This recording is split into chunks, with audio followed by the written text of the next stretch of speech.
V-Guard presents कौन जीत रहा है, को पावर्ड बाय सेंसोडाइन एंड विमल।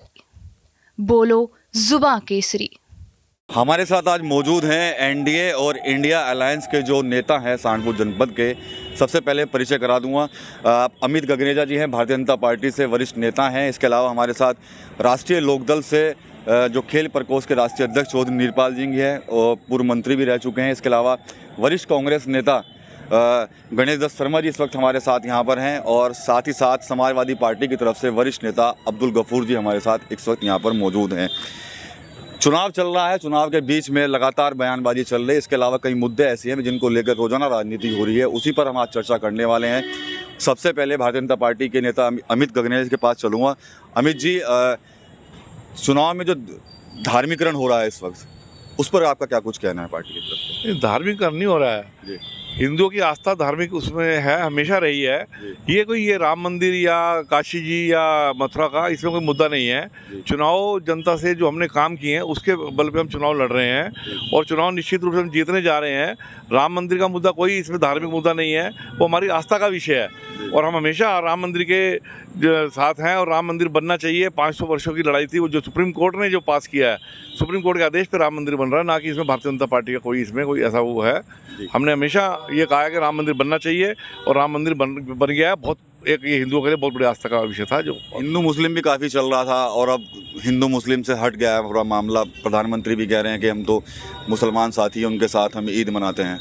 नहीं, इसमें कोई शक नहीं है। ईद पे हम सब जो मुबारकबाद देते हैं वो हमें होली, दशहरा, दीपावली पे मुबारकबाद देते हैं, लेकिन इसका मतलब ये नहीं है कि हम हिंदू मुस्लिम का कोई चुनाव लड़ रहे हैं। चुनाव लड़ना एक अपना अलग अलग अपना राजनीतिक दल है, किसी का कोई वोट बैंक है, किसी का कोई वोट बैंक है, लेकिन इसका मतलब ऐसा नहीं है कि हम कोई हिंदू मुस्लिम के नाम पर चुनाव लड़ रहे हैं। हम देश में अपने काम के जो मोदी जी ने पिछले 10 वर्षों में काम किए हैं उसके बलबूते पे काम के विषय में वोट मांग रहे हैं। और आप ये देखें, आज कश्मीर के अंदर जिस प्रकार से शांति व्यवस्था बहाल हुई है, धारा 370 खत्म हुई है, ये सब एक मोदी जी का जो विजन था वो विजन पे काम हो रहा है। और आज कश्मीर में किसी प्रकार का कोई आतंकवाद नहीं है। अगर इक्का दुक्का कोई है तो उसका एक आध दिन में सफाया हो जाता है। अभी मणिशंकर जी ने एक बयान दिया कि पाकिस्तान ने भी कोई, उसके पास भी एटम बम है, या फारूक अब्दुल्ला ने कहा कि पाकिस्तान ने चूड़ियाँ नहीं पहन रखी हैं।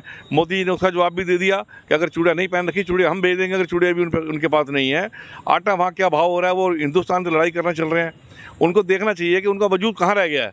पाकिस्तान आज की डेट में ख़त्म हो चुका है और इस हिंदुस्तान में 140 करोड़ की जनता, जिसमें 80 करोड़ लोग को राशन फ्री में मिल रहा है। मोदी जी ने उन लोगों को राशन दिया, जो गरीब तबके के लोग हैं, उन्हें मकान दिए, उन्हें लोन दिया, उन्हें शौचालय दिए, इतना कुछ मोदी जी उन लोगों को दे रहे हैं।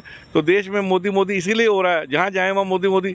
ये क्या बात किसी और के लिए क्यों नहीं होता? पिछले 55 वर्षों में कांग्रेस की सरकार रही, बीच में भारतीय जनता पार्टी की सरकार भी रही और अन्य दल की रही, लेकिन 55 वर्ष कांग्रेस ने जो राज किया देश में, उस 55 वर्षों में ऐसा क्या किया? आज कहाँ पे है? आज राहुल गांधी ने बिल्कुल ख़त्म कर दी पार्टी। जितने चुनाव लड़े हैं ख़त्म हो जाते हैं, हार जाते हैं हर बार चुनाव। दो जगह से चुनाव लड़ रहे हैं, उनके पास इतना दम नहीं है कि प्रधानमंत्री के दावेदार बन रहे हैं कि एक जगह से चुनाव लड़ें। ऐसा नहीं है। वायनाड, पहले अमेठी छोड़ के वायनाड भागे और वायनाड लड़ दिया, उन्हें लग रहा है मैं वहाँ से हारूंगा तो रायबरेली में आ गए। अगर दम था तो दोबारा अमेठी में आते ना। तो मेरा ये कहना है कि मोदी जी ने जो चुनाव अपना, हमारे जो पार्टी के लोग हैं, जितने भी हमारे, चाहे हमारे राजनाथ सिंह जी हैं, चाहे हमारे अमित शाह जी हैं, जितने भी हमारे स्टार प्रचारक वरिष्ठ नेता हैं, देश के जो नेता हैं, उन लोगों ने कोई ऐसा मुद्दा धार्मिक नहीं उठाया कि किसी धार्मिक मुद्दे में चुनाव लड़ रहे हो। हम काम के विषय पे, काम के बलबूते पे चुनाव लड़ रहे हैं। क्या आपका गठबंधन नीरपाल जी क्या धर्म की राजनीति कर रहा है, धर्म के मुद्दे पर चुनाव लड़ रहा है क्या? नहीं, धर्म की राजनीति का इसमें कोई मतलब नहीं होता। अगर प्रभु राम का कोई नाम लेता है, राम जी सबके हैं, ये एक आस्था का विषय है कि किस में किसकी आस्था है। ईश्वर अल्लाह सब। तो रामचंद्र जी, हम भी राम भक्त हैं। आप जिस रामलीला ग्राउंड में खड़े हैं यहाँ पे हकीकत नगर में, मैं यहाँ रामलीला कमेटी का कई साल प्रधान रहा हूँ। मैंने हनुमान जी का रोल किया रामलीला में, तो हमसे बड़ा राम भक्त कौन होगा? ऐसा नहीं है। वो ये आस्था का विषय है, ये कोई चुनाव में प्रचार का विषय नहीं है राम जी के, ये आस्था का विषय है। जो हिंदू मुस्लिम को लेके बात हो रही है, नहीं, हिंदू मुस्लिम को लेके ये विपक्ष का प्रोपगंडा है। उनका ये प्रचार है कि हिंदू मुस्लिम चुनाव करा रखा, हिंदू मुस्लिम चुनाव पे ये आ रहे हैं। ऐसा कुछ नहीं है। आज जो चुनाव हो रहा है, चुनाव हो रहा है विकास के नाम पे, देश की उन्नति प्रगति के नाम पे, देश तरक्की करे। रोटी कपड़ा और मकान, युवाओं को रोजगार मिले, किसानों को न्याय मिले। आज इस और 4 जून को आप देखना परिणाम, माननीय मोदी जी तीसरी बार प्रधानमंत्री बनने जा रहे हैं और सरकार बनने जा रही है फिर से केंद्र में भाजपा की एनडीए गठबंधन की। और मैं समझता हूं कि इस सरकार में जो पिछले 10 सालों में सरकार चली है, अब जो सरकार आएगी इसमें बदलाव आएगा। ठीक है गणेश जी, प्रोपेगेंडा बता रहे हैं कि प्रोपेगेंडा है तो सारा आप लोगों का। प्रोपेगेंडा नहीं, धार्मिकरण बीजेपी की ध्रुवीकरण की नीति की धुरी है। और भारतीय जनता पार्टी हमेशा कभी भी विकास के नाम पे बात नहीं करती, कभी भी विकास अगर उन्होंने कोई किया है उस पे बात नहीं करती। ये कहते हैं कि कांग्रेस ने 55 साल में कुछ किया ही नहीं। मोदी जी ने जो बेचा उसमें क्या क्या बनाया था, मोदी जी ने जो बेच दिया वो सब कांग्रेस का बनाया हुआ था। विकास की तो गिनती करा रहे हैं लोग, हमने ये क्या सब चीज़ गुणगान कर रहे हैं पूरा। क्या क्या क्या क्या गुणगान कर रहे हैं, है ही नहीं, कुछ किया ही नहीं।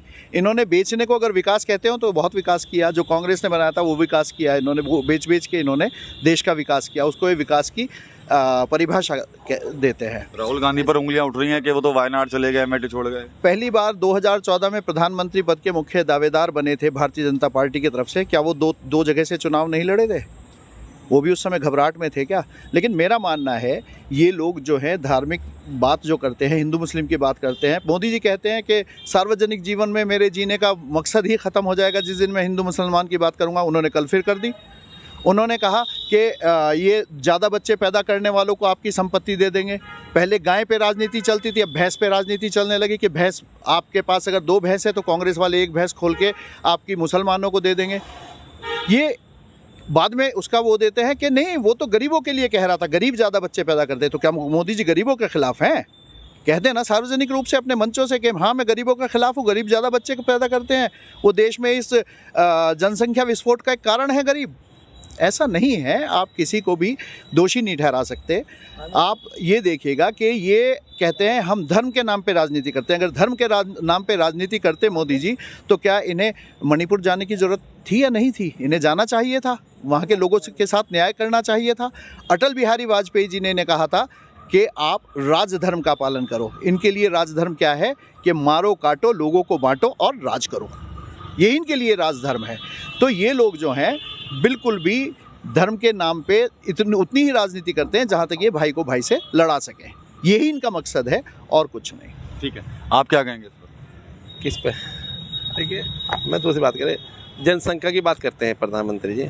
पहले तो मुसलमानों को घुसपैठे बताएंगे, फिर जनसंख्या की। प्रधानमंत्री जी खुद, हाँ जी, खुद कितने भाई बहन ये नहीं बताएंगे।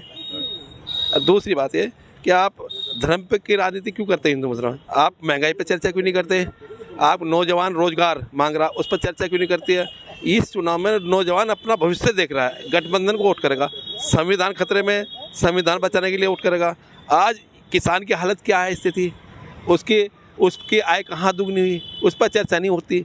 आज उस पर करेंगे घुसपैठिए हिंदू मुसलमान, इस पर क्यों बात करते हो? अगर वास्तव में भारतीय जनता पार्टी काम करती 10 साल में, उस पर कहते कि हमने इतने लोगों को रोजगार दिया, महंगाई हमने इतने ऊंचे अब नीचे लिया है, उस पर चर्चा नहीं करें। किसान की आय यहाँ थी तो हम वहाँ लिया है, उस पर क्यों नहीं चर्चा होती? नौजवान बौखलाया हुआ है, 10 साल हो गए, कोई ऐसी भर्ती नहीं है आज तक जो लीक ना हुई हो। नौजवान अपना भविष्य तलाश कर रहा है। नौजवानी इस देश की तकदीर को बदलने का काम करेगा। इंडिया गठबंधन को एक तरफा 400 सीट देगा। 400 हराओ, रोजगार पाओ, 400 हराओ, महंगाई पर रोक लगाओ, 400 हराओ, संविधान बचाओ, 400 हराओ, किसान की आय दुगनी करो। इस नारे के साथ ये चुनाव हो रहा है। ये जो अलायंस के लोग हैं साफ तौर पे कह रहे हैं कि युवाओं को रोजगार नहीं है, क्या कहेंगे? नहीं, युवाओं को रोजगार मिला है।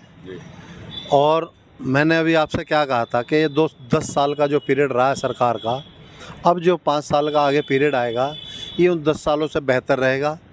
इन 5 सालों में बहुत अच्छे कार्य होंगे, युवाओं को रोजगार मिलेगा, किसानों को न्याय मिलेगा।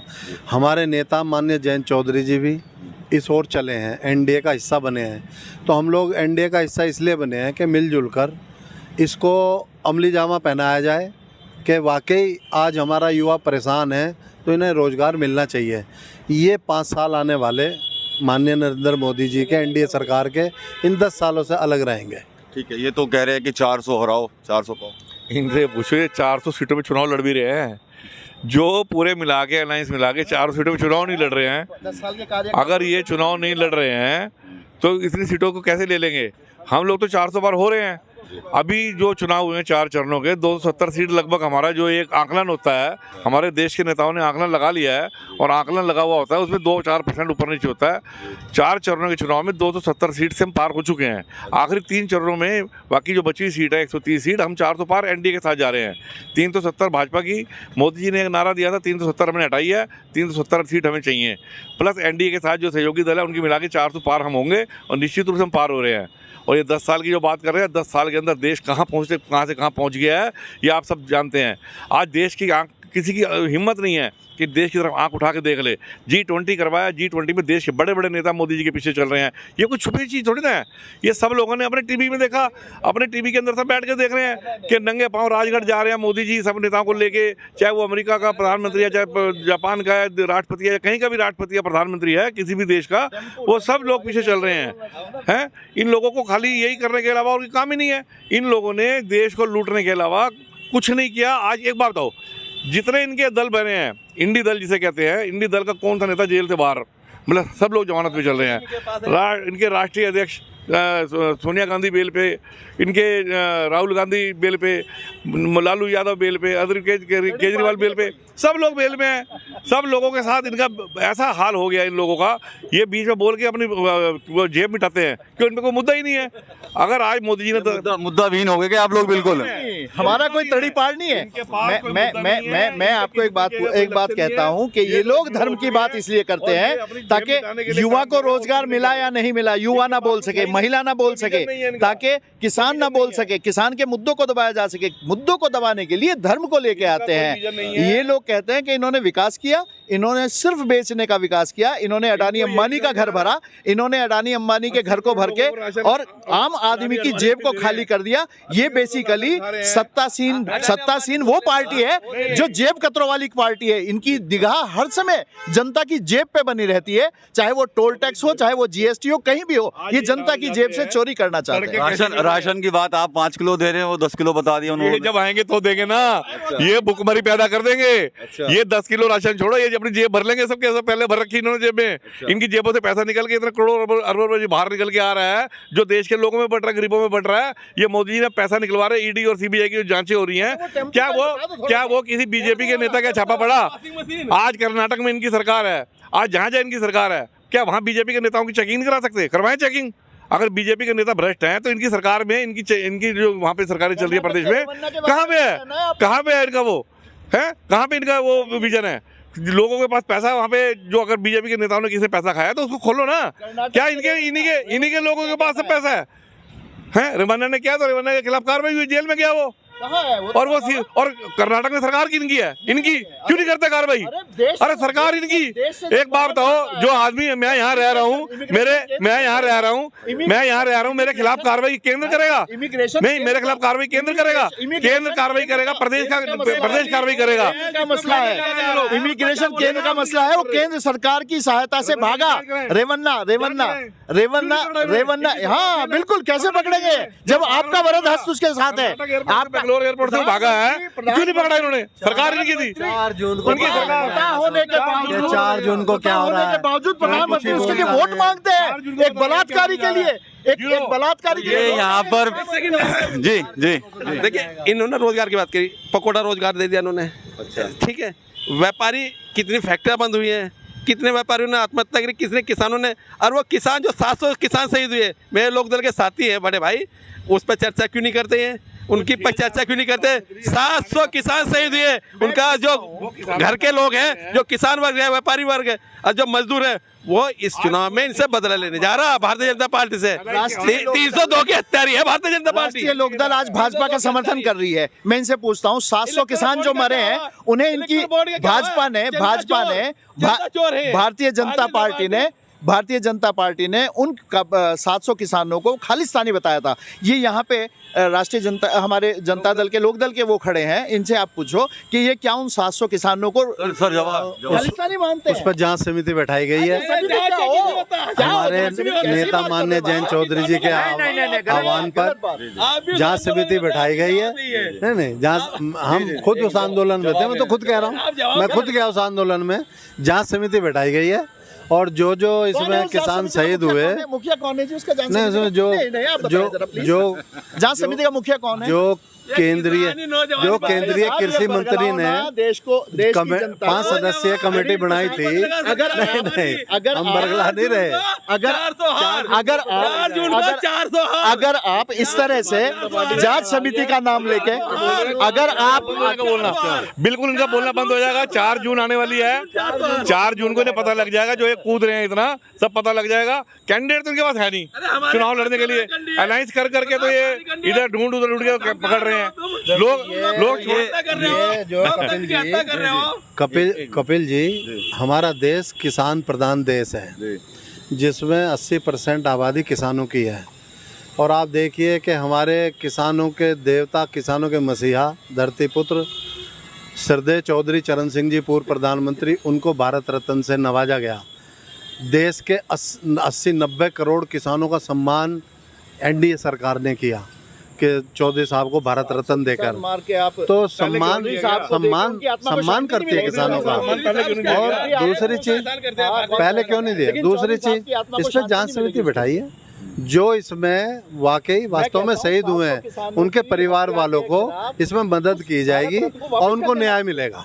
तो देख सकते हैं कि यहाँ पर चर्चा शुरू हुई थी मुद्दों को लेकर, लेकिन कहीं ना कहीं आपस में जरूर उलझते नजर आए हैं। यहाँ पर इंडिया और एनडीए अलायंस के जो नेता हैं और तमाम मुद्दों पर उन्होंने यहाँ पर बातचीत की और अपनी अपनी राय दी है। TV9 यूपी के लिए सहारनपुर से विकास कपिल।